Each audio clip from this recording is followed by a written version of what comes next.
Welcome to one of the most disturbing cases recorded in the history of Charleston, South Carolina. A story that begins with a funeral in 1839 and ends with questions that have haunted researchers for nearly 2 centuries. Before we begin, I invite you to leave in the comments where you're watching from and whether you've ever heard whispers of the Gadsden name in the hushed corridors of Charleston's historic district. This is not merely a story of death, though death certainly plays its part. This is a story about inheritance, of property, of people, of guilt, and about the terrible mathematics of antebellum society, where human beings were tallied in ledgers alongside furniture and livestock, where a young widow could become mistress of 24 souls with a single stroke of a probate judge's pen, and where the difference between grief and greed became as thin as the vellum on which wills were written. What happened in that grand house on Anson Street? Was it murder? Was it mercy? Or was it something far more complex? A crime not a passion but a calculation, executed with the cold precision of a business transaction? The evidence, pieced together from fragments scattered across archives, attics, and the fading memories of those whose testimony was never considered worthy of official record, suggests all of these possibilities and confirms none of them with certainty. The spring of 1839 arrived in Charleston with the usual pageantry of azaleas and suffocating humidity. The kind of wet heat that made the air itself feel conspiratorial, pressing against windows and wilting the black crepe that hung from every respectable door when death came calling. Henry Gadsden's funeral was meant to be a modest affair by the standards of Charleston's merchant class. A brief service at St. Michael's, a procession to the family plot, and then the necessary gathering where business associates would offer condolences that sounded suspiciously like negotiations for the late man's contracts. He was 42 years old, described in the Charleston Courier's death notice as a gentleman of considerable enterprise and Christian virtue, which in the coded language of the era meant he had made money in cotton and kept his debts private. The cause of death, according to the attending physician's initial report, was bilious fever, that convenient 19th century diagnosis that covered everything from actual yellow fever to poisoning, from heat stroke to conditions no doctor wished to name in polite company. But even before the first shovelful of earth fell upon his coffin, the whispers had begun. They started, as these things often do, in the servants' quarters and the kitchens, spreading outward to the invisible networks that connected Charleston's enslaved population, reaching the ears of free people of color who worked as tradesmen and laundresses, and eventually, inevitably, seeping into the parlors of white society, where they were received with a kind of delicious horror that made them simultaneously scandalous and irresistible. What were these whispers? They suggested that Henry Gadsden had not succumbed to fever at all, but to something administered deliberately, something that mimicked the symptoms of natural disease while concealing an unnatural cause. And at the center of these whispers stood his widow, Eleanor Whitcomb Gadsden, 26 years old, possessed of what contemporaries described as an unsettling composure in the face of her sudden bereavement. She inherited everything.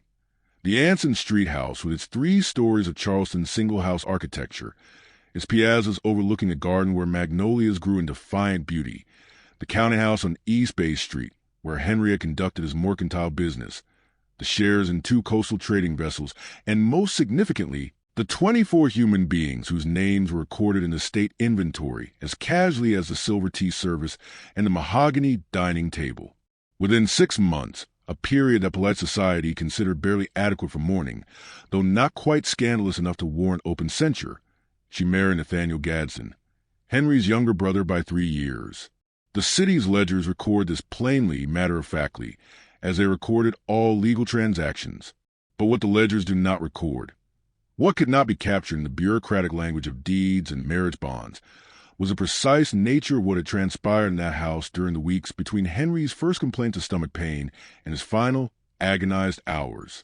The marriage of Eleanor and Nathaniel Gadsden was defended by those who witnessed it or who claimed to understand it as a gesture of family continuity, a practical arrangement that would keep the Gadsden holdings intact and prevent the dissolution of Henry's business interests among competing creditors and distant relatives. "It is the duty of the living to honor the dead by preserving what they built," wrote one neighbor, a rice planter named Middleton, whose own family history was tangled with similar arrangements, similar conveniences that papered over more complicated truths. Charleston society, for all its rigid codes of conduct, understood the economics of widowhood all too well. A woman alone, even a woman property, occupied a precarious position in the social order. She needed protection, management, a male figurehead to conduct business in a world that did not permit women to enter courtrooms or counting houses unescorted. That Nathaniel stepped into this role was presented as noble, even chivalrous, a younger brother's sacrifice to maintain family honor. But an unsigned diary page discovered in 1947 during renovation work on what had been the Gadsden house, now subdivided into apartments, its grandeur long faded, tells a different story, or at least hints at one. The page, badly stained with mildew and water damage, its ink faded to brown, contained a single entry dated August 1839, 3 months after Henry's death and 1 month before Eleanor's remarriage. The handwriting was cramped, hurried, nothing like Eleanor's elegant script found on official documents, suggesting either a servant account or Eleanor's own hand under extreme duress, disguised deliberately to create deniability. The entry read, in part, "A pact sealed by grief and by fear of exposure. What was done cannot be undone. What was spoken cannot be unspoken. And the Lord alone knows if mercy can cover such sins." Exposure of what? The word hangs in the historical record like a threat never fully articulated, a storm cloud that casts shadows without releasing rain. Researchers have speculated endlessly. Exposure of murder, certainly, but whose murder and whose hand held the fatal dose? Exposure of conspiracy between widow and brother-in-law, or exposure of something that predated Henry's death entirely, some secret that bound all three together before illness or intention ever intervened. The original coroner's record for Henry Gadsden was discovered to be missing from Charleston's municipal archives during a 1953 inventory of historical documents. In its place sat a duplicate, written in a noticeably different hand, dated 2 weeks after Henry's burial and signed by a coroner who, according to other city records, had left Charleston for Savannah the previous month. What truth was rewritten there? In that office on Broad Street, where official Charleston crafted its official memory, and who had the authority and the motive to alter it? The inheritance ledger itself, now housed in the South Carolina Historical Society's Climate Control Vault, offers its own silent testimony to the strangeness of what transpired.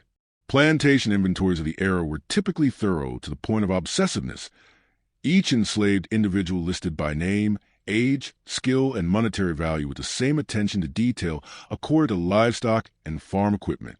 The Gadsden inventory lists 24 souls, transferred to Mrs. Eleanor Gadsden upon decease of Mr. Henry Gadsden, May 14, 1839. Among them, Caesar, field hand, age 34, valued at $900. Phyllis, cook, age 48, valued at $600. Samuel Carpenter, age 29, valued at $1,100. And Hagar, seamstress, age 31, valued at $800. But it is Hagar whose name appears repeatedly in the subsequent correspondence between Eleanor and Nathaniel, letters that survived because they were stored in a separate wooden box, sealed with wax and hidden in a false wall space discovered during the 1921 renovation that converted the house into a boarding establishment. These letters, now fragmentary and difficult to read due to ink fade and water damage from the roof leak that exposed them, contain marginal notes beside Hagar's name, notes that have been crossed out so vigorously that the paper tore in places, creating lacuna in the text that might contain the most damning evidence of all. What is legible is chilling enough.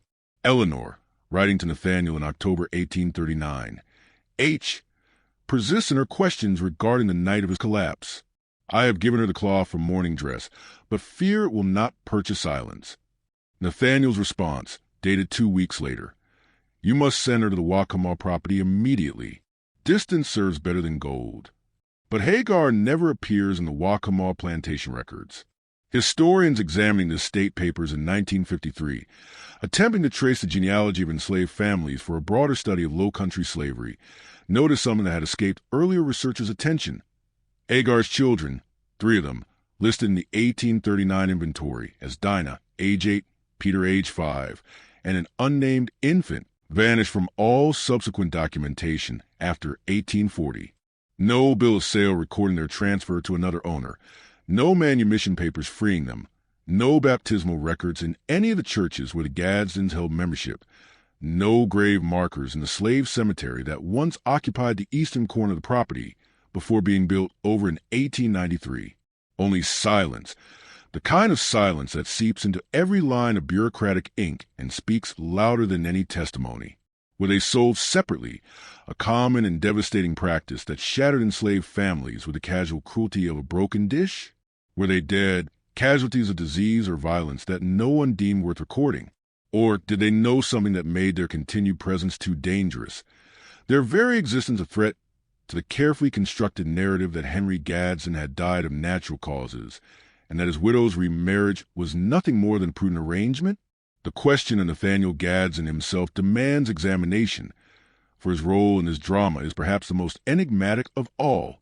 According to merchant ship records held in Havana's colonial archives, records that were not cross-referenced with Charleston documentation until a graduate student's dissertation work in 1978, Nathaniel returned from Cuba on April 28, 1839, a mere 2 weeks before Henry's death on May 14th.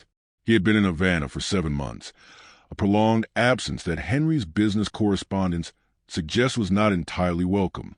One letter from Henry to a business associate in Savannah, dated March 1839, complains that my brother's extended sojourn in the islands tries my patience and strains our accounts, as he draws upon credit I cannot verify. What was Nathaniel doing in Havana for 7 months? The sugar trade provided a convenient explanation. Cuba's plantations produced enormous quantities of sugar that found eager markets in North American ports, and Charleston merchants frequently traveled there to negotiate contracts and shipments. But witness statements collected decades later suggest something else was aboard Nathaniel's ship when it docked at Charleston Harbor that April morning. A dock worker named Isaiah, interviewed by WPA researchers in 1936 when he was in his 80s and described as of sound mind though frail body, recalled unloading cargo from the vessel Mary Catherine, which customs records confirm was captained by a man named Pettigrew who frequently carried freight for the Gadsdens. Brought more than sugar, that ship, Isaiah said. Brought bottles wrapped careful in straw, bottles with no labels, and Mr. Nathaniel himself standing right there watching us unload, making sure none broke. Bottles of what? Rum was common enough in trade with Cuba, requiring no particular secrecy or careful supervision. But several historians have noted that Cuba in the 1830s was also a source of substances less innocent. Morphine derivatives, concentrated laudanum, plant extracts used in everything from medicine to murder. The same WPA interview notes that Isaiah remembered a quarrel between brothers overheard near the East Bay county house approximately 1 week after Nathaniel's return. Heard Mr. Henry shouting something about debts and dishonor, and Mr. Nathaniel saying it was already too late. What was done. Too late for what? What had been done, that could not be undone.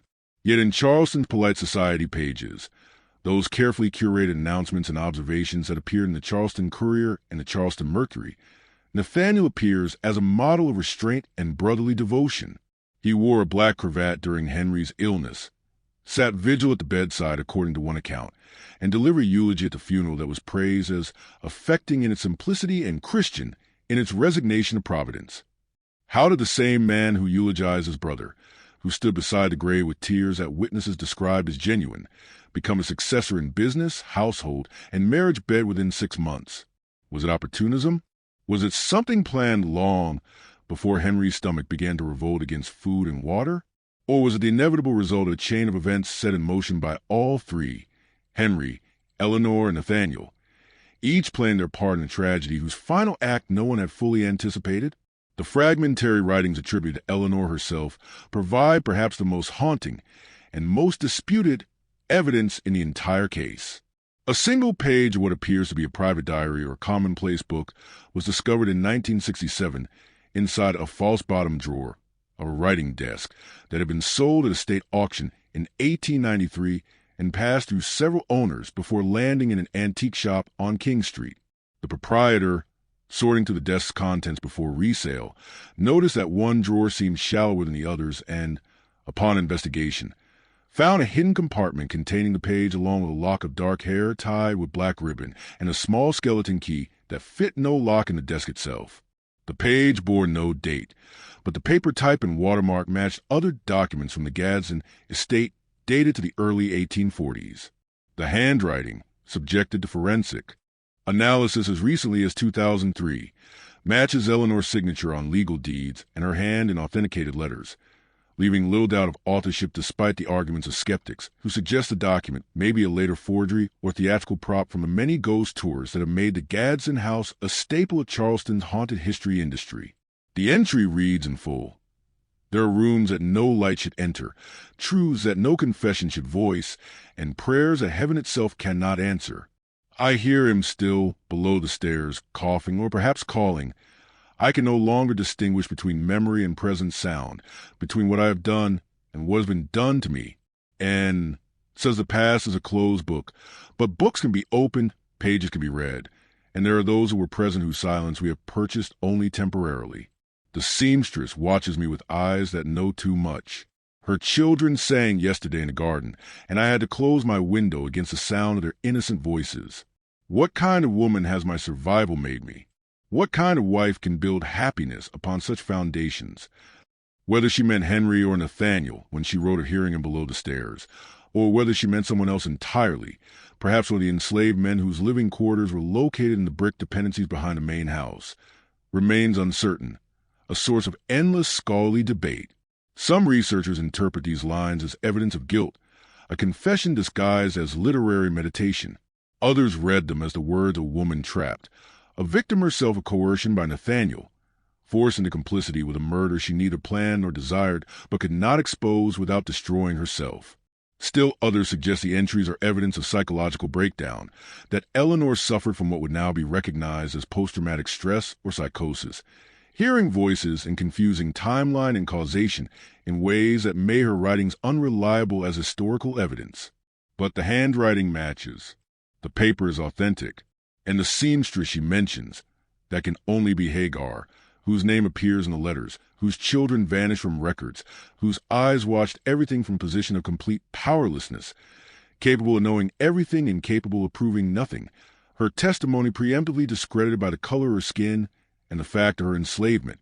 The question of how exactly Henry Gadsden died, the mechanism, the substance, the moment, has obsessed researchers precisely because the evidence is both tantalizingly specific and frustratingly incomplete. According to a surviving invoice from Diaz Apothecary on Meeting Street, dated May 8, 1839, Henry Gadsden purchased a 4-ounce bottle of imported laudanum of the first quality 6 days before his final collapse. The notation in the apothecary's ledger, preserved because the shop remained in business until 1891, and its records were donated to the Charleston Museum, includes a detail that went unremarked for decades. The name of the person who actually collected the medicine was not Henry, but Mrs. E. Gadsden. Nothing inherently suspicious in that. Wives frequently collected medicines for their husbands, and laudanum was a common household remedy for everything from headaches to insomnia to digestive complaints. But the timing is notable. Henry first complained of stomach pain on May 9th, according to a letter from a business associate who visited him that day. By May 11th, he was bedridden. By May 13th, he was delirious. By May 14th, he was dead. 48 hours from first symptom to death is consistent with acute poisoning, though it could also indicate cholera, arsenic, or any number of 19th century afflictions that killed quickly and horribly. The coroner's account, the replacement document, not the original that vanished, notes intestinal failure due to bilious fever brought on by the season's heat and the patient's consumption of tainted foodstuffs. But a curious piece of physical evidence survives in the collection of the Gibby's Museum of Art, which maintains a small archive of objects related to Charleston domestic life. Among the items donated by a descendant of the Gadsden family in 1934 is a medicine bottle, small and brown, with the paper label largely deteriorated, but enough remaining to identify it as laudanum from Diaz Apothecary. The bottle was empty when donated, but in 2001, a curator arranging a new exhibit noticed something previous handlers had missed. The cork stopper, still fitted into the bottle's neck, bore traces of a white crystalline residue. With the family's permission, samples were analyzed using modern spectroscopy techniques. The results revealed morphine sulfate, expected in a laudanum preparation, which is essentially tincture of opium, but at concentrations far higher than standard medicinal formulations. The cork itself had absorbed enough of the substance that researchers calculated the original contents would have contained approximately 3 to 4 times the normal morphine content. Was this a pharmaceutical error? Possible, though unlikely given the reputation of Diaz Apothecary and the careful record-keeping required by law. Was it deliberate adulteration after purchase? That would require knowledge of chemistry and access to raw morphine or opium, not typical household resources, even among the merchant class. Or was it, as some researchers have suggested, a bottle acquired through means other than standard purchase? Perhaps one of those unlabeled bottles that Isaiah the dock worker remembered being unloaded from Nathaniel's ship, carefully wrapped in straw, supervised by Nathaniel himself? 3 to 4 times normal concentration means that even a standard dose, taken for legitimate pain relief, would constitute a dangerous overdose. Several doses over several days would be fatal. And Henry's final days were characterized by exactly the symptoms one would expect from opiate overdose: vomiting, confusion, respiratory depression, unconsciousness, death. The question that haunts researchers is this: did Henry know what he was taking? Did he measure the doses himself, trusting the medicine to relieve his symptoms, unaware that each spoonful brought him closer to the edge? Or was someone else administering it? Someone who stood at his bedside with a solicitous expression and a careful hand. Someone whose tears at his funeral were genuine not because they mourned him, but because they mourned what they had been forced to become in order to survive? The story of Old Cato, or rather, the story attributed to Old Cato, since the reliability of second-hand oral testimony, recorded nearly a century after the event in question, is obviously problematic, adds another layer to the mystery, while simultaneously illustrating the archival silences that plague any attempt to understand the lives and perspectives of enslaved people in antebellum Charleston. Cato's testimony was recorded in 1931 by a Works Progress Administration interviewer named Jessup as part of the Federal Writers Project's effort to document the memories of formerly enslaved individuals before that generation passed entirely from living memory. By 1931, Cato was identified as being approximately 103 years old, though exact birth date unknown, which would place his birth around 1828 and make him 11 years old at the time of Henry Gadsden's death. The W.P.A. narrative identifies him as having been a stable hand at the Gadsden property on Anson Street, and includes his recollection of the night the master took sick unto death. According to transcript, Cato remembered much shouting from the big house, doors slamming, and Mr. Nathaniel coming to the stable in the middle of the night, though what for I never knew. He didn't take a horse, just stood there in the doorway breathing hard like a man who'd been running. More significantly, Cato described hearing Miss Eleanor crying that the Lord would forgive her, that she had no choice, that it was him or her, and what was she supposed to do? His account includes details of the house's interior, the placement of the staircase, the color of the wallpaper in the downstairs hall, the fact that the master bedroom had a separate servant's entrance through which meals and medicines were carried, details that architectural records confirm are accurate. How would a stable hand who presumably spent his working hours in the outbuildings know these details unless he had been inside the house, present in some capacity during the events he described? Yet the WPA interviewer Jessup noted in his summary that Cato's testimony was likely folkloric in nature, representing the kind of exaggerated servant gossip common to the period rather than eyewitness account.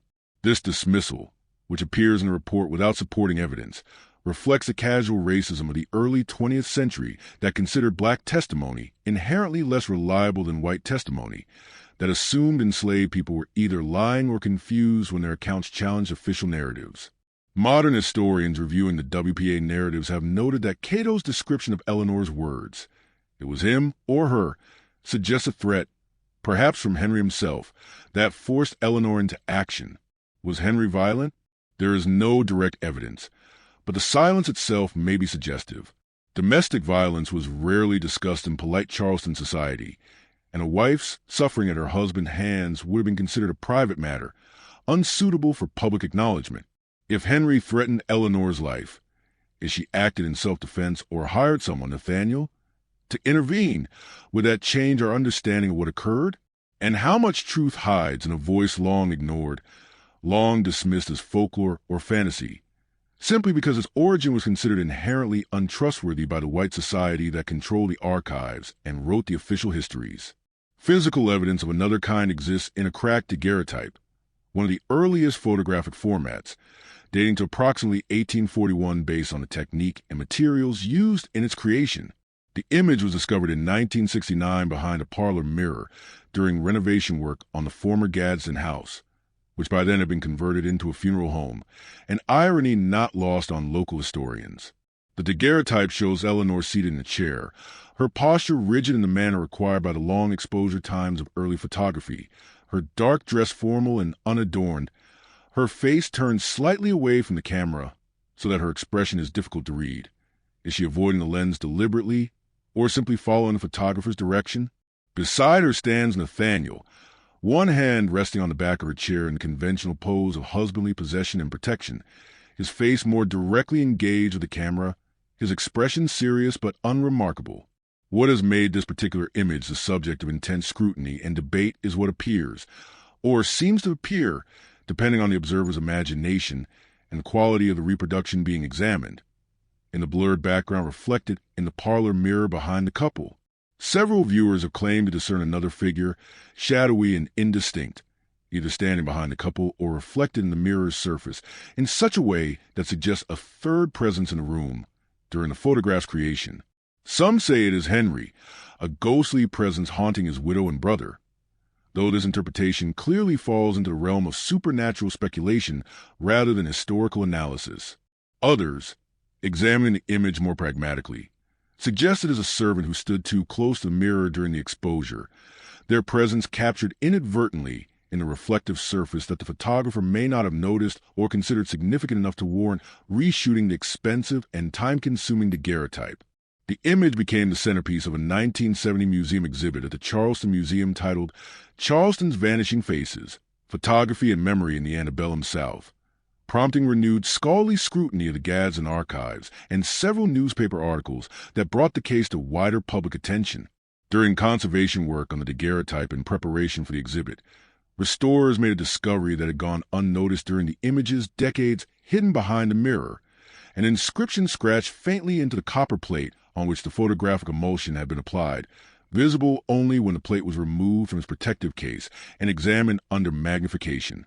The inscription, written in a script too careful to be accidental graffiti but too crude to be decorative, reads simply, "Everything returns." What does it mean? Who scratched it there, and when? Was it the photographer, making some philosophical comment about the nature of memory and image? Was it Eleanor herself, given access to the plate before it was sealed in its case, leaving a cryptic message about guilt and haunting? Or was it someone else, a servant with access to the house, perhaps, who knew what had transpired and wanted to leave some mark, some warning, some prophecy that the truth could not remain buried forever? The inscription has never been definitively attributed, and the daguerreotype itself, fragile and deteriorating despite conservation efforts, remains in the Charleston Museum's collection, a visual puzzle that refuses to be fully solved. What can modern historians attempting to reconstruct the Gadsden case actually claim to know with certainty? This question haunts every researcher who has devoted time to these fragmentary records, these contradictory testimonies, these absences that speak as loudly as the documents that survive. The case reveals itself not through clear evidence, but through gaps. Missing letters whose existence is confirmed by references in other correspondence, but whose content remains unknown. Altered probate records that point to deliberate falsification without preserving the original truth they replaced. Vanished church entries that should document births and deaths and marriages, but simply don't exist in the ledgers where they ought to appear. Some suggest a deliberate erasure, a conspiracy of silence orchestrated by the surviving Gadsden family and their allies in Charleston's merchant elite, a coordinated effort to conceal a crime that combined greed, inheritance law, and the dehumanizing economics of a slave society where human witnesses could be silenced by sale or violence, where official records could be rewritten by men with sufficient wealth and social position, where a woman's testimony, particularly if that woman had benefited from the death in question, will be filtered through assumptions about female weakness, hysteria, and moral susceptibility that made conviction nearly impossible. The Gadsden family continued to occupy prominent positions in Charleston society well into the 20th century, and as late as the 1950s, Descendants were known to object strenuously to any public discussion of the 1839 case, threatening legal action against newspapers and authors who suggested anything more sinister than a tragic death by natural causes followed by a prudent remarriage. What remains now, deposited in archives and museums, locked in climate control vaults, and displayed in exhibits about Charleston's complex history, are fragments: a medicine bottle cork bearing traces of excessive morphine, a line in a ledger showing names that vanish inexplicably from subsequent records, a widow's trembling hand recorded in a private diary entry never meant for publication, a daguerreotype with an unexplained inscription scratched into its surface, an elderly man's memory of crying the night, and a confession spoken in desperation. Whether Eleanor Whitcomb Gadsden was murderer, victim, or both, whether she administered the poison herself, whether Nathaniel did it on her behalf or for his own benefit, whether Henry's death was planned or seized upon opportunistically, whether Hagar and her children knew too much and paid with their lives or their freedom for that knowledge, these questions remain unresolved and perhaps unresolvable. The Charleston Historical Society receives inquiries about the case several times each year, from true crime enthusiasts, from genealogists tracing family connections, from academics working on dissertations about antebellum Charleston or women's legal status or the economics of slavery.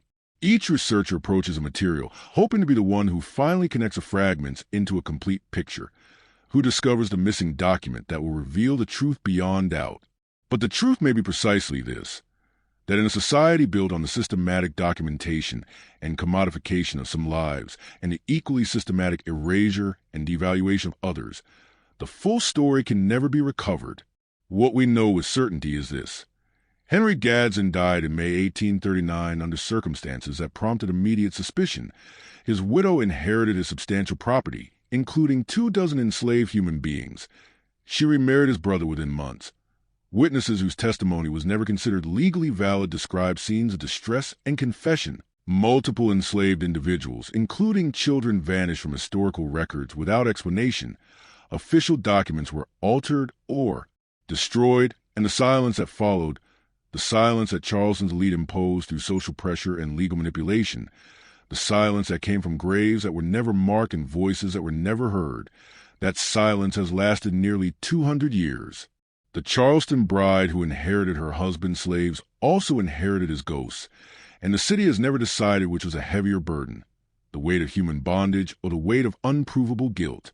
And perhaps that indecision, that inability to face squarely what the evidence suggests about the violence and moral corruption at the heart of its most celebrated history, is its own kind of inheritance, passed down through generations who prefer ghost stories to more disturbing ghosts that haunt every archive where enslaved names appear and disappear, where women's voices speak of fear and necessity, where silence itself becomes an accusation that no amount of time can fully answer.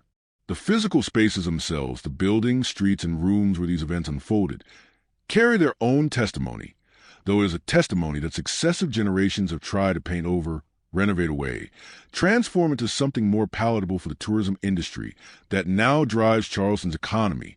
The Gadsden House on Anson Street stands today, though it bears little resemblance to the structure that Eleanor and Henry and Nathaniel inhabited. After Eleanor's death in 1867, the circumstances of which are themselves worth examining, though they fall outside the immediate scope of the 1839 mystery. The property passed through multiple owners, each making modifications that reflected changing tastes and economic pressures. By 1893, when the estate was finally sold outside the family, the house had been subdivided into apartments to accommodate the city's growing middle class.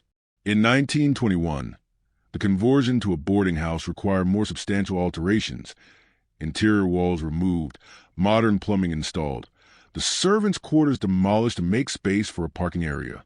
It was during this 1921 renovation that workers discovered the letters hidden in the attic wall, those fragmentary communications between Eleanor and Nathaniel that mention Hagar by initial and speak of silence purchased and distance serving better than gold. The contractor who found them, a man named Morrison whose own descendants still live in Charleston, reportedly read enough of the letters to understand their significance before turning them over to the South Carolina Historical Society, though he later told his family that he wished he had burned them instead, that some secrets deserved to remain buried. In 1969, when the building was converted yet again, This time into the funeral home that prompted such dark local humor about the appropriateness of housing the dead in a place so associated with questionable death. The daguerreotype was discovered behind the parlor mirror, and with it a bundle of fabric scraps wrapped in oilcloth, fabric that textile experts later identified as mourning dress material from the 1830s to 1840s period, some pieces showing signs of having been torn rather than cut, as if removed in haste or violence. Was this the cloth Eleanor mentioned giving to Hagar in one of her letters? The mourning dress meant to purchase silence? And if so, why was it hidden behind a mirror rather than worn or discarded normally? The building stands today as a private residence again, purchased in 2003 by a couple from Ohio who knew nothing of its history when they bought it and who have since become reluctant custodians of the story, regularly approached by ghost tour companies seeking permission to include the house on their routes, by historians requesting access to photograph architectural details, by psychics and paranormal investigators claiming to sense residual energies of violence and grief. The current owners have declined all such requests, maintaining that they are simply trying to live in their home without constant reminder of its past, though they did acknowledge in a 2015 interview with the Post and Courier that they sometimes hear sounds they cannot explain.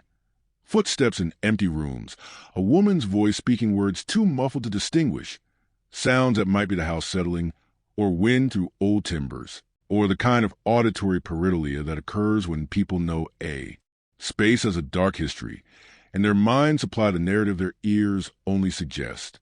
The legal documents surrounding the estate settlement reveal their own patterns of strategic silence and careful omission, patterns that become visible only when examined in sequence and in the context of what such documents typically contain during the period.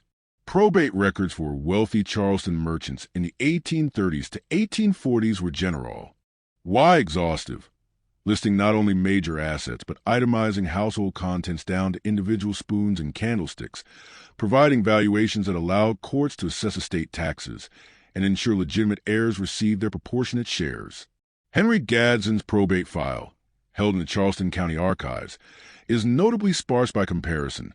A single inventory listing major properties and the enslaved individuals, but none of the detailed household itemization that characterized contemporary estates of similar value.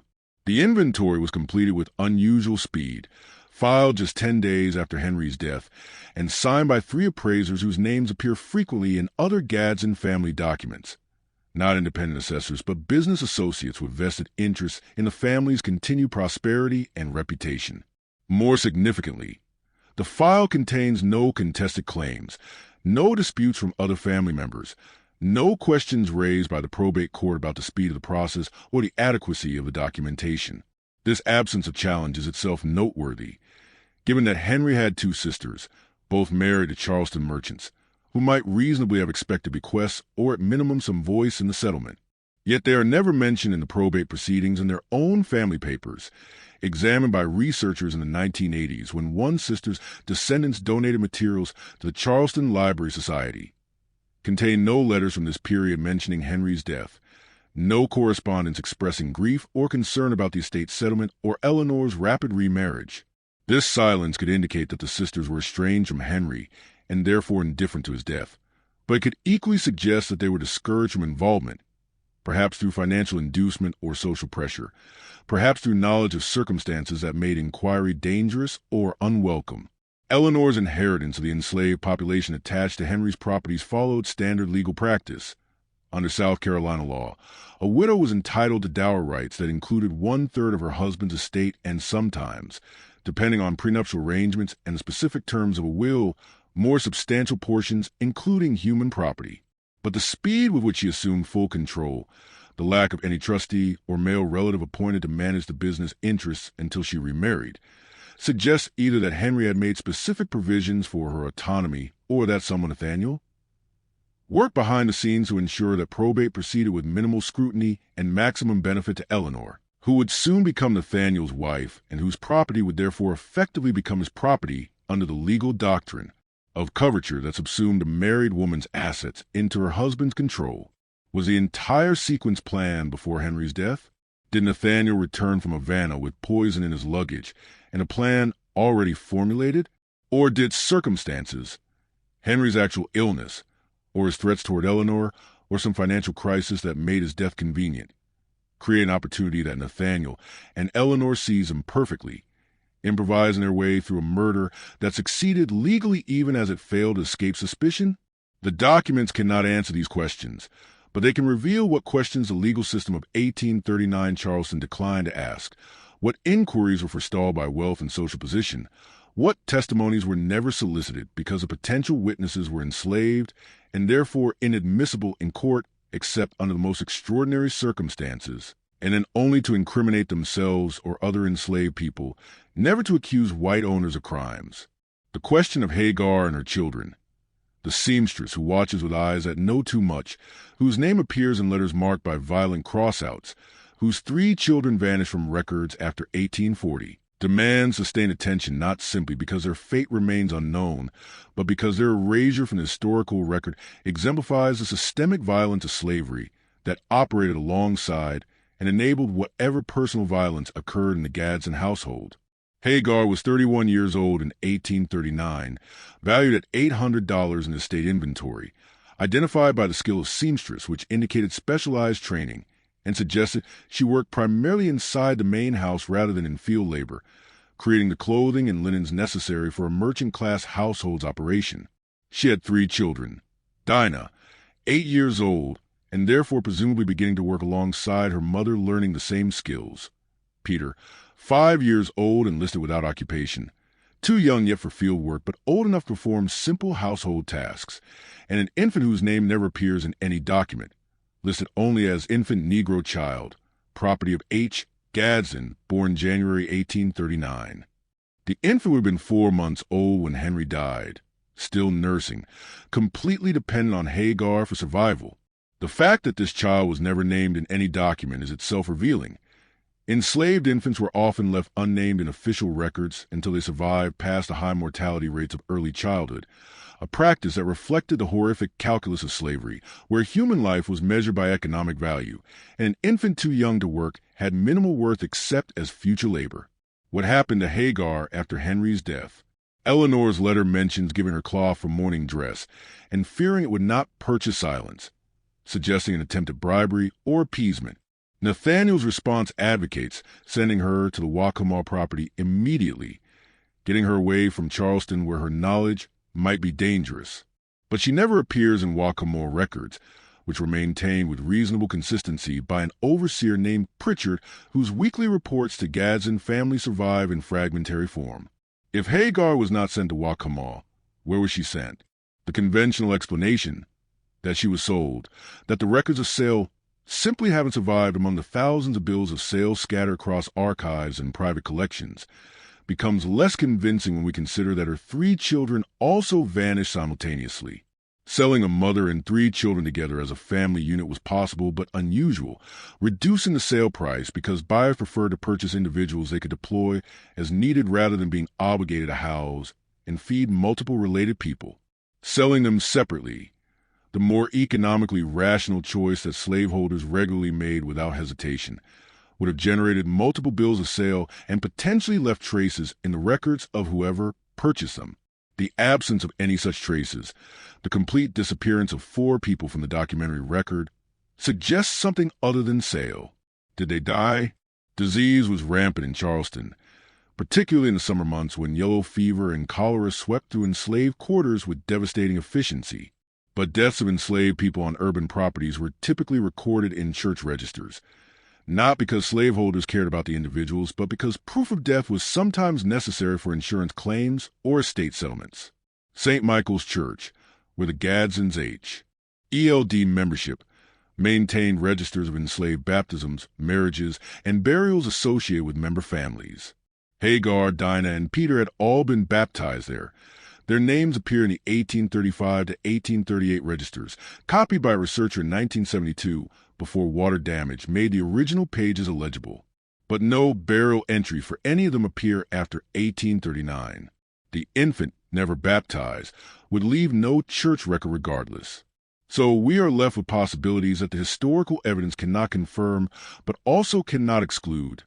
That Hagar and her children were killed, that their knowledge of what happened in the Gadsden house made them liabilities that needed permanent silencing, that their bodies were disposed in ways that left no trace, buried without marker in some remote section of the property, weighted and dropped in a harbor, burned in the kitchen outbuilding.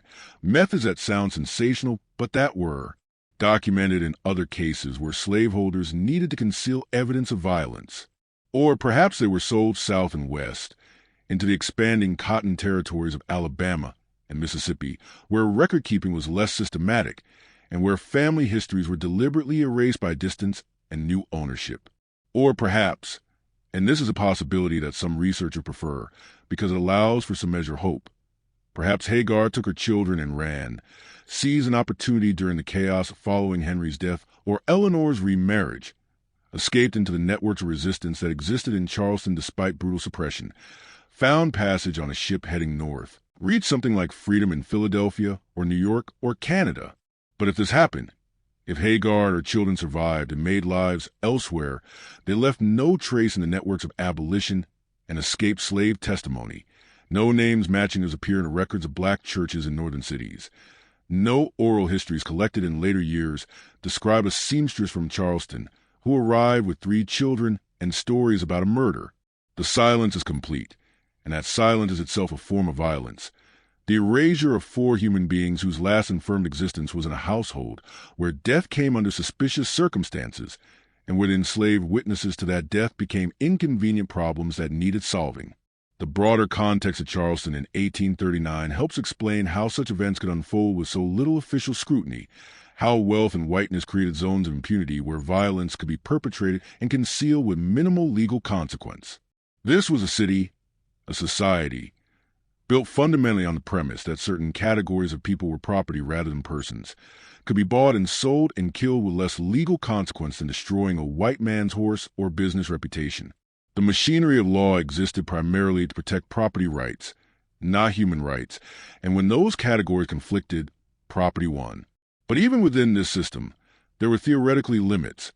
A white person could not murder another white person with complete impunity, particularly if the victim was a man of property and social standing. So why did Henry Gadsden's suspicious death not trigger a more thorough investigation? Several factors intersected to protect Eleanor and Nathaniel from consequences that would have befallen people with less wealth and fewer connections. First, Charleston's legal and medical establishments were tiny and interconnected, populated by men who attended the same churches, belonged to the same social clubs, married each other's sisters and cousins, and had strong incentives to protect each other's reputations and family names. The physician who attended Henry during his final illness, Dr. Samuel Winthrop, was married to Nathaniel's first cousin, a conflict of interest that would prompt immediate disqualification today, but that aroused no comment in 1839. The coroner who signed the initial death report, the original that later went missing, was a man named Ravenel who had business dealings with Henry and who had been acutely aware that questioning the cause of death too closely might implicate people whose social standing matched or exceeded his own, with potential consequences for his own professional reputation and family relationships. Second, Eleanor's status as a white woman of the respectable class triggered certain assumptions about her capacity and nature. Women were understood to be physically weak, emotionally volatile, morally influenced by the men around them, but also fundamentally domestic and nurturing, not capable of the kind of calculated violence that poisoning represented. If she poisoned Henry, social logic suggested, it must have been because Nathaniel convinced her or coerced her, or because Henry had driven her to desperate measures through his own cruelty, or because she suffered from female hysteria that made her unaware of her actions. Any explanation other than that she was a fully rational agent making deliberate choices. This infantilization of women actually protected them from certain forms of legal accountability, while simultaneously denying them full personhood and autonomy.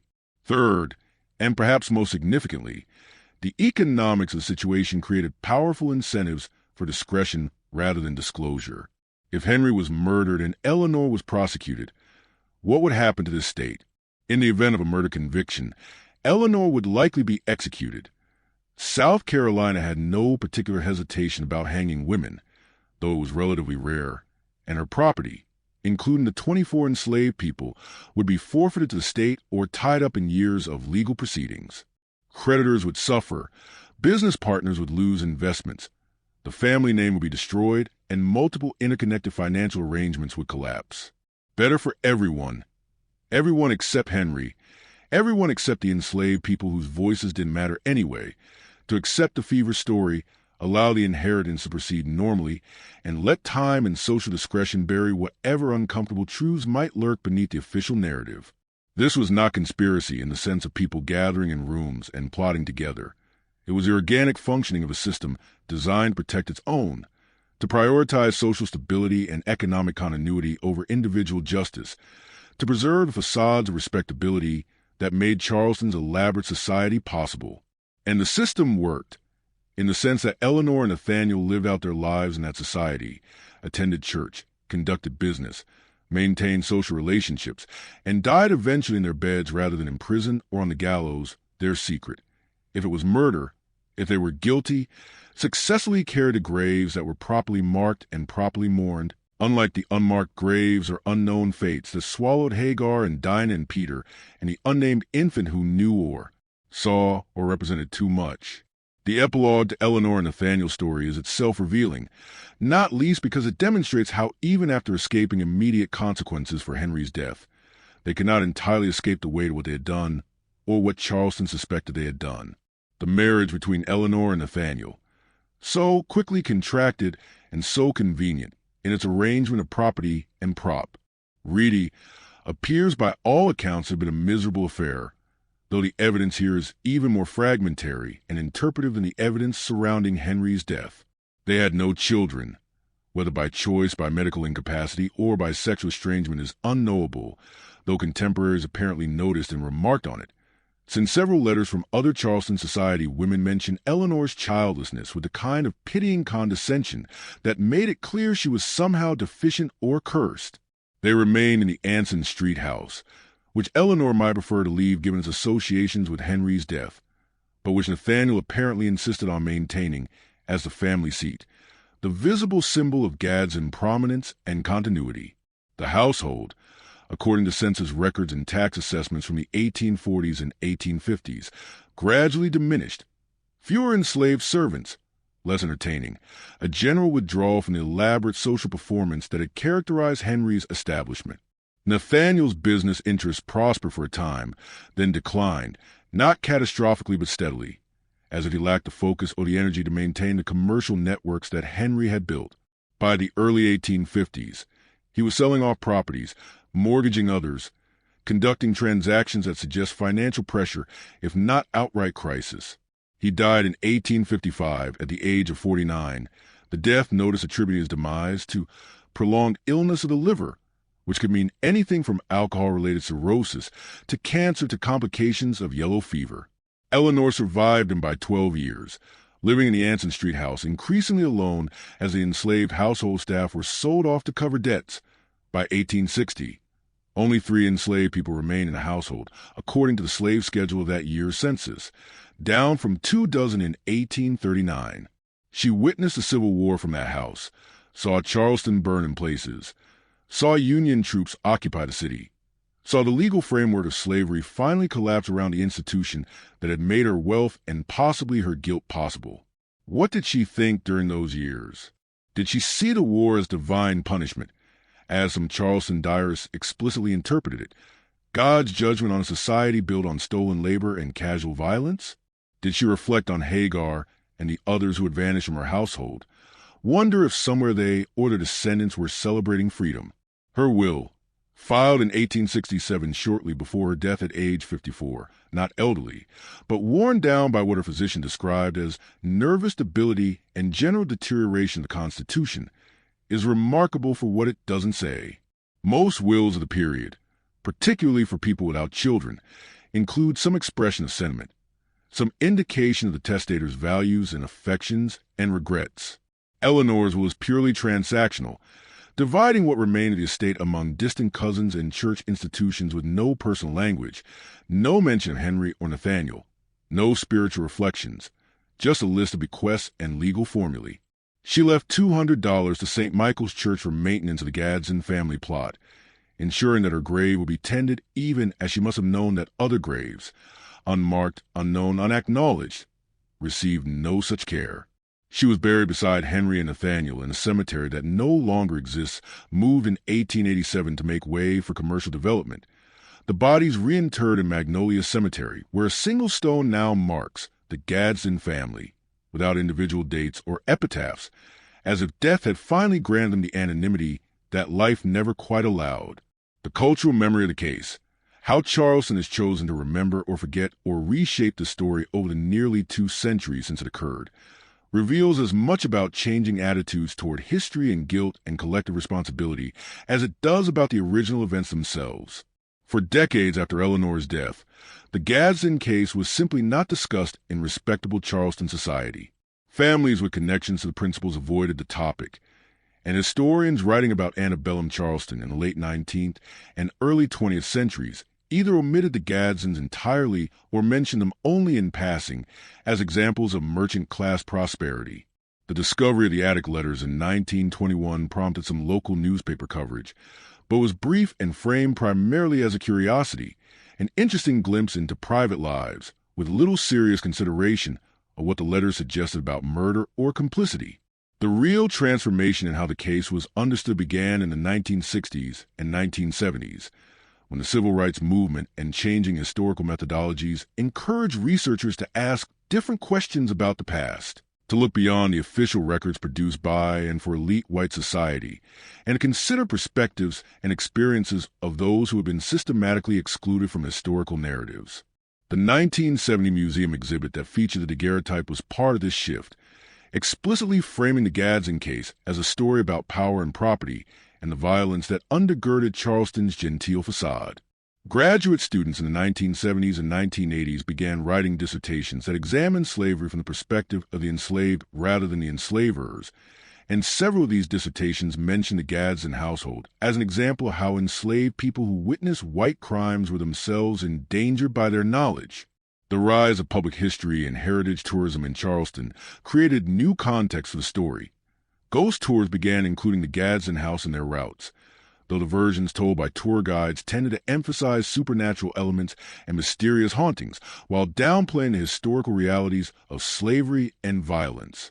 Some Black historians and community activists have objected to this commodification of trauma, arguing that turning sites of slavery and possible murder into entertainment for tourists represents another form of erasure, making the past consumable and sanitized rather than confronting its full horror and complexity. In recent years, particularly following the 2015 Charleston church massacre and the subsequent reckoning with Confederate monuments and historical memory in the South, there has been renewed attention to cases like the Gadsdens, renewed determination to tell more complete and honest stories about Charleston's past. The Charleston County Public Library now maintains a digital archive called Charleston's Hidden Histories that includes materials related to the Gadsden case alongside other stories of enslaved resistance, white violence, and the legal systems that enable both. The Gadsden house itself, though still a private residence, has a historic marker placed by the city in 2018 that acknowledges the site's connection to both elite merchant culture and enslaved labor, though the marker's language is notably careful, mentioning allegations of suspicious death without making definitive claims about murder. This caution reflects ongoing tension between Charleston's desire to market itself as a charming historic destination and its need to reckon honestly with histories that are neither charming nor safely distant. The tourists who walk past the Gadsden house taking photographs of its architectural details mostly don't know the story of what happened there, and perhaps that's a final form of erasure, not active suppression but simple unfamiliarity. The way that time and change context can make even the most dramatic events fade into background noise, just another old house on a street full of old houses, its secrets maintained by silence rather than conspiracy, by indifference rather than intention. Finally, can we conclude about the disappearance at Ansonboro, about Eleanor and Nathaniel and Henry and Hagar, and all the others whose lives intersected in that household in 1839? The historical evidence, incomplete, contradictory, filtered to the biases and limitations of its sources, does not allow for certainty, does not permit us to announce with confidence that on such and such a date Eleanor Gadsden administered a fatal dose of laudanum to her husband while Nathaniel stood by as accomplice or instigator, or that afterward they arranged for Hagar and her children to be killed to eliminate witnesses. The evidence allows us to say this. Henry Gadsden died under circumstances that aroused immediate suspicion, that his death benefited both his widow and his brother in obvious material ways, that the investigation of his death was perfunctory at best and compromised at worst, that official records show signs of deliberate alteration, that private writings discovered decades later suggest guilt and fear and conspiracies of silence, that enslaved people who were present during these events subsequently vanished from historical records in ways that standard explanations cannot adequately account for, and that the legal and social systems of antebellum Charleston were fully capable of protecting wealthy white citizens from consequences that would have destroyed people with less privilege and fewer connections.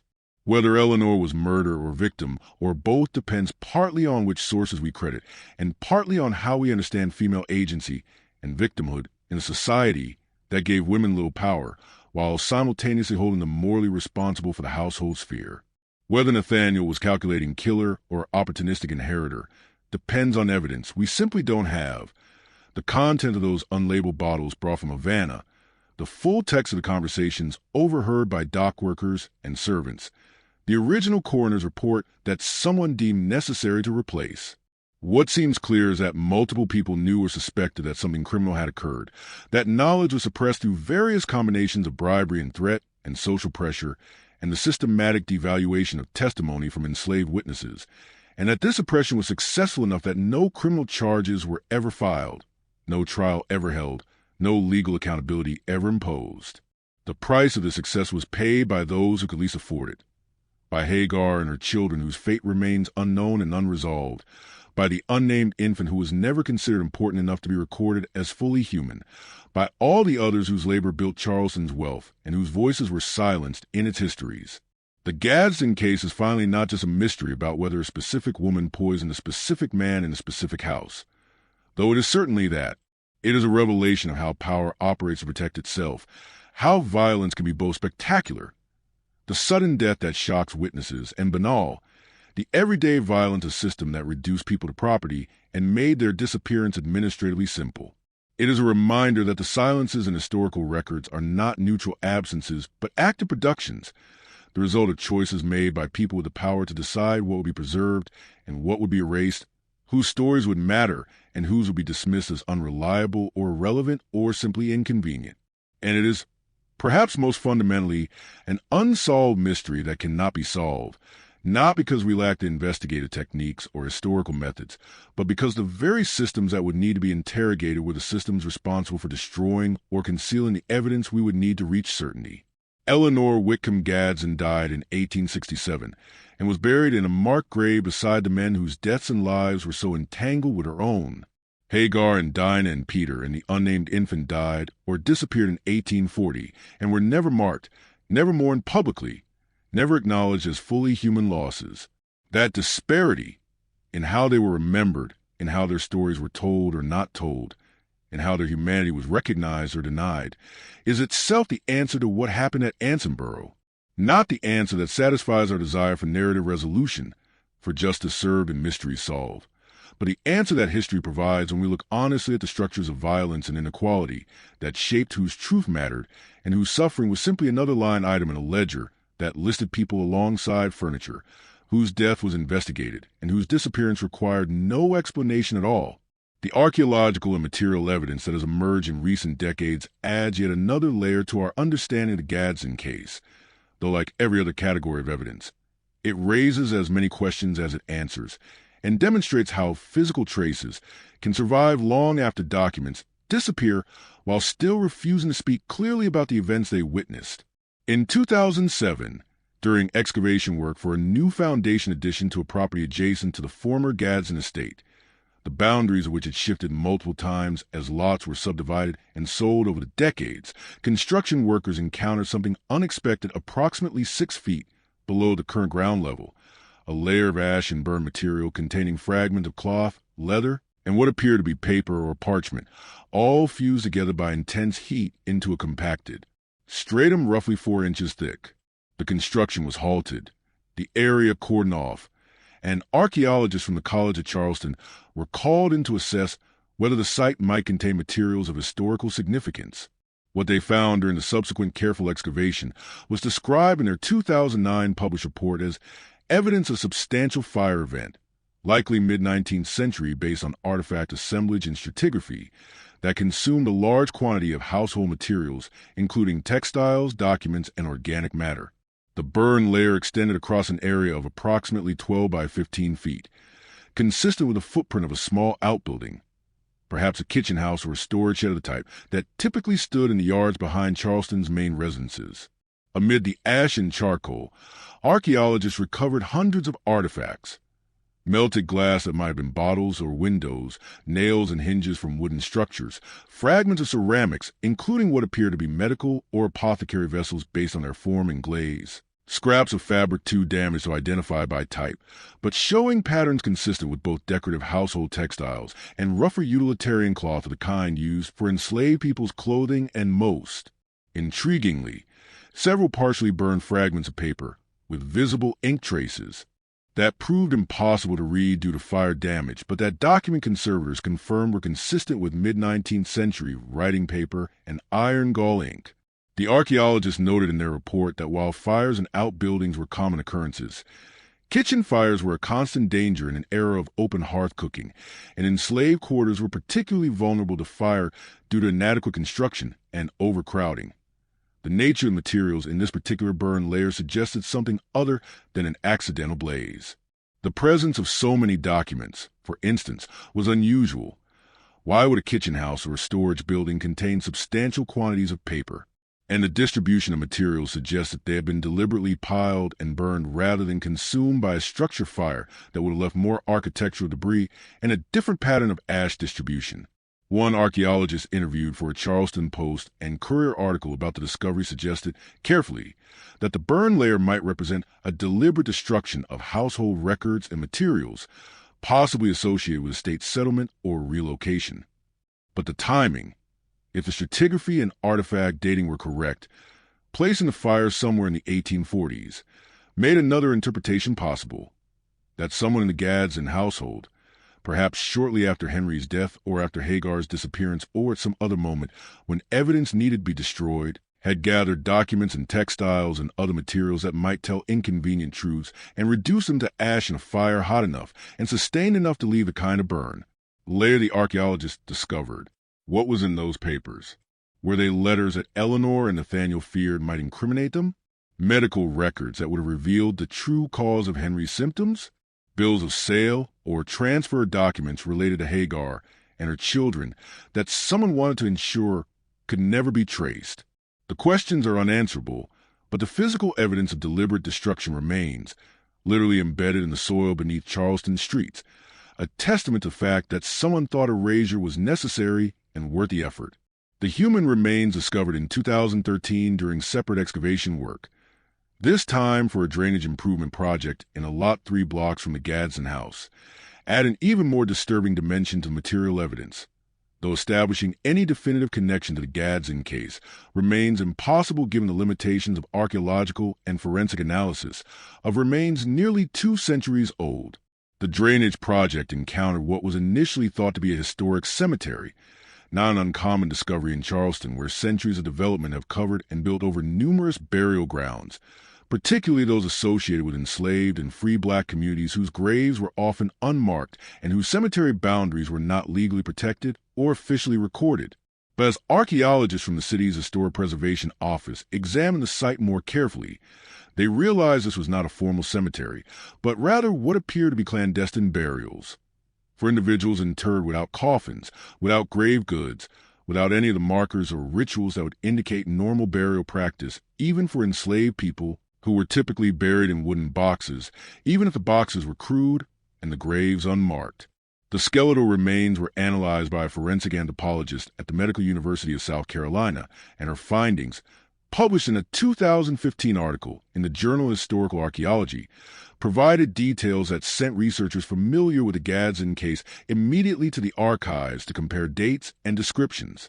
The 4 individuals consisted of an adult female, approximately 30 to 35 years old at death, a child of approximately 8 to 10 years, a younger child of approximately 4 to 6 years, and an infant under 1 year old. All 4 showed signs of good nutrition and health prior to death. Their bones indicated they had not suffered from the chronic malnutrition and disease that plagued many enslaved populations, suggesting they may have been household servants rather than field workers, or possibly even free people of color, though their clandestine burial made the latter unlikely. The adult female skeleton showed evidence of repetitive stress injuries consistent with fine motor work. Sewing or weaving, perhaps, the kind of wear pattern one would expect in a seamstress. Cause of death could not be determined for any of the individuals due to the absence of soft tissue and the limitations of skeletal analysis, but a forensic anthropologist noted that the lack of any skeletal trauma, no broken bones, no signs of violence visible in bone, did not rule out causes of death that leave no skeletal evidence, including poisoning, suffocation, drowning, or any number of other methods that kill without breaking bones. The remains were dated through a combination of stratigraphy, associated artifacts found in the soil around them, and radiocarbon dating to sometime between 1835 and 1855, a range that encompasses the period of Henry's death and Hagar's disappearance. Could these be Hagar and her children? The age and sex profiles match: adult female, 2 children of approximately the right ages, and an infant. The evidence of fine motor work in the adult skeleton is consistent with seamstress labor. The time frame is correct. The location, while not on the Gadsden property itself, is close enough that bodies could have been transported there without difficulty. Buried in what was in the 1840s an undeveloped lot at the edge of the city's built-up area. But conclusive identification is impossible. DNA analysis was attempted, but failed due to degradation of the remains. There are no dental records or other identifying features that could definitively link these individuals to the Gadsden household, and the age estimates of children are ranges rather than precise figures, meaning that while they could be Dinah and Peter, they could equally be any of dozens of other enslaved children who lived and died in Charleston during that period. The Historic Preservation Office, working with descendant community organizations and local black churches, arranged for the remains to be reburied in 2016 at a historic African-American cemetery with a memorial marker that reads, "In memory of 4 souls, names unknown, ages approximate, buried in haste and found in history, may they rest in the acknowledgement denied them in life." The memorial does not mention the Gadsden case specifically, but everyone involved in the reburial ceremony knew the speculation, knew that these 4 people whose names have been stripped away by death or by deliberate erasure might be the same 4 people who vanished from the Gadsden household records in 1840.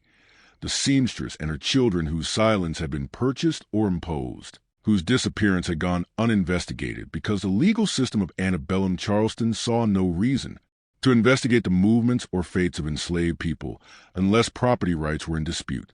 Whether these remains are Hagar and Dinah and Peter and the unnamed infant, or whether those 4 are buried elsewhere or were never buried at all, the discovery serves as a reminder that beneath Charleston's carefully preserved historic facades, beneath the gardens and the renovated houses and the tourist-friendly narratives of genteel Southern culture, there are other stories literally buried in the ground.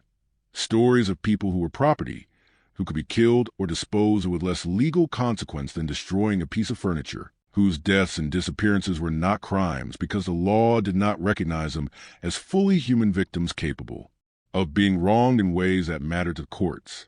The question of what justice might mean in a case like this, nearly 2 centuries after the events occurred and long after everyone involved is dead, has become a central concern for historians and community activists and heritage professionals working in Charleston and similar cities where the history of slavery and violence remains contentious and unresolved. Can there be justice when the perpetrators are beyond punishment, when the victims are beyond restitution, when the very legal system that might have provided accountability was itself complicit in the structures of oppression that enabled the crimes? Some argue that justice, in this context, means truth-telling, excavating and acknowledging the full historical record, naming what happened as clearly as evidence allows, refusing to sanitize or romanticize the past in ways that make contemporary audiences comfortable, but that dishonor the experiences of those who suffered. This approach has informed recent efforts by the Charleston Museum, the Historic Charleston Foundation, and other institutions to revise their interpretations of historic sites and artifacts, to foreground the stories of enslaved people, and to explicitly connect historic violence to contemporary inequalities rather than presenting slavery as a regrettable but concluded chapter history with no ongoing implications. Other voices, particularly from within Charleston's African-American community, argue that truth-telling alone is insufficient, that justice requires material reparations, not necessarily payments to individual descendants, which would be nearly impossible to determine or distribute fairly given the fragmentary nature of genealogical records for enslaved populations, but rather investments in the communities and institutions that continue to bear the intergenerational impacts of slavery and its aftermath. This might include funding for schools and economic development in historically black neighborhoods, preservation and memorialization of sites associated with enslaved and free black communities, support for research that centers African American experiences and perspectives in Charleston's history, and acknowledgement from the families and institutions that benefited from slave wealth that their present prosperity is built on foundations of exploitation and violence. These conversations are ongoing, contentious, and complicated by the fact that Charleston's economy now depends heavily on heritage tourism that markets the city's historic character, creating financial incentives to present a version of the past that visitors will find appealing rather than disturbing, beautiful rather than horrifying. The Gadsden case sits at the intersection of these tensions. It is a story that reveals uncomfortable truths about Charleston's merchant class, about the casual violence that undergirded genteel society, about the ways that legal and social systems protected white perpetrators while erasing black victims. Telling this story honestly means acknowledging that the Grand houses tourists photograph, the antiques they admire, museum collections, the family fortunes that funded Charleston's cultural institutions. All of this was built on stolen labor and sustained by systems that value property rights over human dignity. But it also means acknowledging profound limitations of historical knowledge, the ways that erasure succeeded in its goals, even if it couldn't fully eliminate all traces. The fact that we will never know with certainty what happened to Hagar and her children, never be able to prove beyond doubt whether Eleanor poisoned Henry, or whether some other explanation accounts for the suspicious circumstances of his death.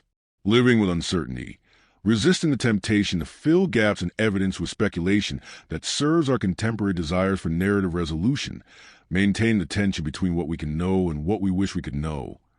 This is also a form of justice, a way of honoring the complexity of the past and the humanity of people who cannot speak for themselves but whose silences are themselves testimony. The Gadsden case endures in Charleston's collective memory not because it has been resolved, but because it remains stubbornly unresolved, a wound in the historical record that will not heal cleanly, a mystery that resists both the comfortable narratives of Old South romance and the sometimes equally simplistic narratives of clear-cut victimization and resistance. Eleanor Whitcomb Gadsden was possibly a murderer and possibly a victim, and possibly both and possibly neither. The evidence allows for all these interpretations depending on which fragments we privilege and how we understand female agency in a patriarchal society. Nathaniel Gadsden was possibly a calculating killer who poisoned his brother for inheritance and desire, possibly an opportunistic inheritor who took advantage of circumstances he didn't create, possibly even innocent of everything except the crime of benefiting from a death he didn't cause. Again, the evidence does not permit certainty. Henry Gadsden was possibly a victim of murder and possibly a cruel husband whose violence drove his wife to desperate measures and possibly just an unfortunate man who died of illness that happened to look suspicious. We cannot know. What we can know, what the evidence does establish beyond reasonable doubt, is that enslaved people in that household witnessed whatever occurred, that their knowledge made them dangerous to someone with the power to make them disappear, that they did disappear from the historical record in ways that standard explanations cannot fully account for, and that no investigation, no official inquiry, no legal proceeding ever asked what happened to them, because their fates simply did not matter to the systems of power that controlled Charleston. That is the crime we can prove, not murder necessarily, though murder is certainly possible, but the crime of systematic dehumanization that made murder possible, that made the erasure of witnesses acceptable, that made the silencing of black voices so complete that nearly 2 centuries later we are still trying to hear what they might have said if anyone had cared to listen. The fragments that remain, the bottle cork with its excessive morphine residue, the letters with their frantic crossouts and coded references to silence, purchase, and distance serving better than gold, the diary entry about rooms that no light should enter, the burn layer filled with deliberately destroyed documents, the clandestine graves containing 4 individuals whose ages and injuries and time frame match the descriptions of people who vanished from Gadsden records, the oral testimony of an old man who remembered crying the night and confessions spoken in desperation. These fragments do not add up to certainty, but they add up to something. They insist that we pay attention. They refuse to let the past rest comfortably or be packaged neatly for tourist consumption.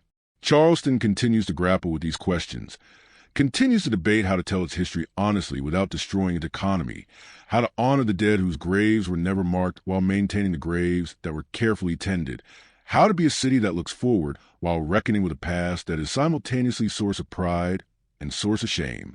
The Gadsden House still stands on Anson Street, still occupied by people trying to live their lives while ghosts, metaphorical if not literal, press against the walls and whisper in the shadows. The archives still hold their fragmentary documents, still await researchers who might find new connections or ask new questions or interpret old evidence in light of new theoretical frameworks. The soil beneath Charleston Street still contains its secrets, still yields occasional discoveries when construction disturbs ground that has been undisturbed for generations. And the silence that followed Henry Gadsden's death, the silence that swallowed Hagar and her children, the silence that has persisted for nearly 200 years, that silence continues to speak. If we are willing to listen to what silences tell us about power and violence and the truths that some people have always been willing to destroy evidence to conceal, this is a story of the disappearance at Ansonboro, not a story with a neat conclusion or satisfying resolution, not a mystery solved by clever detective work or definitive evidence, but a story about how history is made through both what is recorded and what is erased, how violence operates through both spectacular acts and bureaucratic omissions, how justice can be denied not just through courts that rule wrongly, but through systems that never ask the questions that might lead to uncomfortable answers. It is a story that Charleston cannot escape and should not forget, a story that belongs not just to the past but to the present and future, a story that asks what we owe to people whose names we don't know, whose graves we cannot find, whose voices were silenced so thoroughly that only their silence remains as testimony to the fact that they existed, they mattered, they witnessed something that powerful people wanted hidden, and they paid with their lives or their freedom or their families for. The crime of knowing too much in society that had already decided their knowledge would never count as evidence, their suffering would never count as injustice, their disappearance would never count as a crime worth investigating.